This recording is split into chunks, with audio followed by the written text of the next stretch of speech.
Hi everyone, Julian here from Shimano, and I'm here to give you a bit more of a technical insight on Shimano's new Di2 system.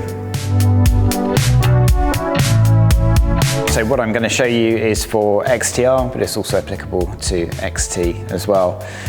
So we're going to dive in a little bit more and we're going to show you how to replace the cage on the new Di2 derailleurs. The first thing that you'll need to do, you'll need to make sure that the derailleur is paired to the shifter, and we'll need to shift to a low sprocket. So we'll need to push the derailleur all the way through to the lowest gear. And the reason for this is that we're going to undo the stopper plate that's on the cage, and when we do that, the derailleur is going to want to turn in the direction of the spring. So it needs the clearance on the back of the derailleur with which to move. So once we've done that, we can take the plate cover off, which is this small cover cap here, and this usually will require a little bit more force. I've prepared this one, something nice and sharp. I'm using a very small set of circlip pliers here. You could equally use a very small screwdriver, flat bladed screwdriver, and that exposes the P-axle bolt. Now we're going to undo that later. The first one that we're going to undo, we'll need a crosshead screwdriver for, which is just the stopper plate here. And there's a bit of a knack to this, and we need to hold the derailleur away from the stopper bolts, and then we can undo the bolts. And then with this removed, you need to be a little bit careful because these new springs are very, very tight. You can unwind the cage of the rear derailleur, and now you can see that's backed all of the tension off of the spring. And the reason why you might need to do this if you've had a rider who's broken the cage, or we do a 9:45 ratio, which requires a slightly shorter cage. So it's quite simple to just use the body of the derailleur, and we can swap the cage out. So now what we'll do, we'll use a 5mm hex, and we'll undo the P-axle bolt. So we need to hang on to the cage of the derailleur, just loosen this bolt. Now you have to be a little bit careful because this is sprung together. Inside here, as you'll see in a moment, are two springs. And there we go, that now removes the cage, and you can see your two springs. Now these are hooked into the back of the cage here, so they are directional, the outer and the inner spring. So we can remove these. Coated in a nice amount of premium grease, so it's different to our Shadow Plus springs.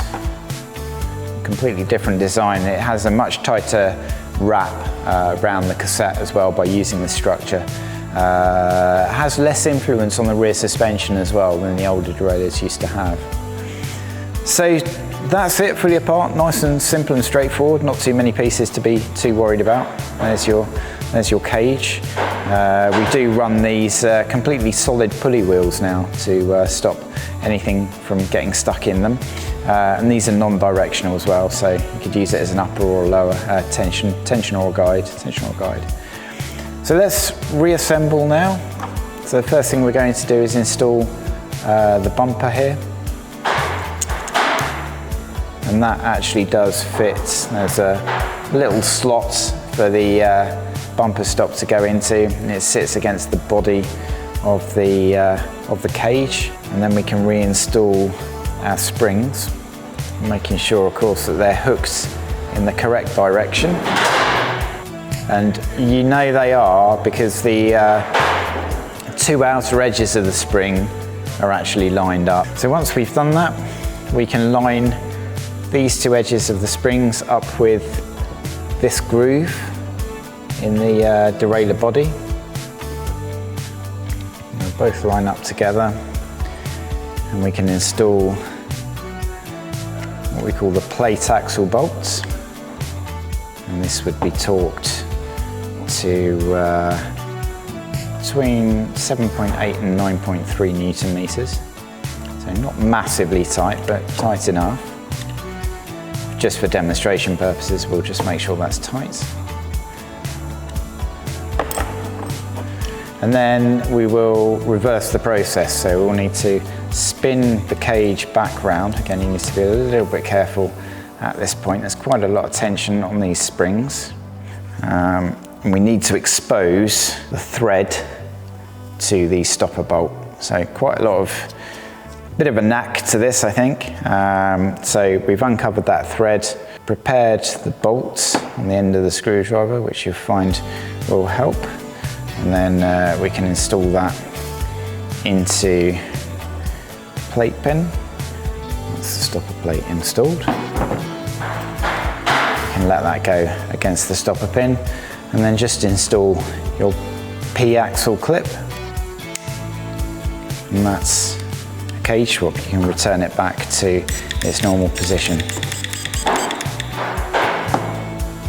And that's a cage swap on an XTR or a derailleur.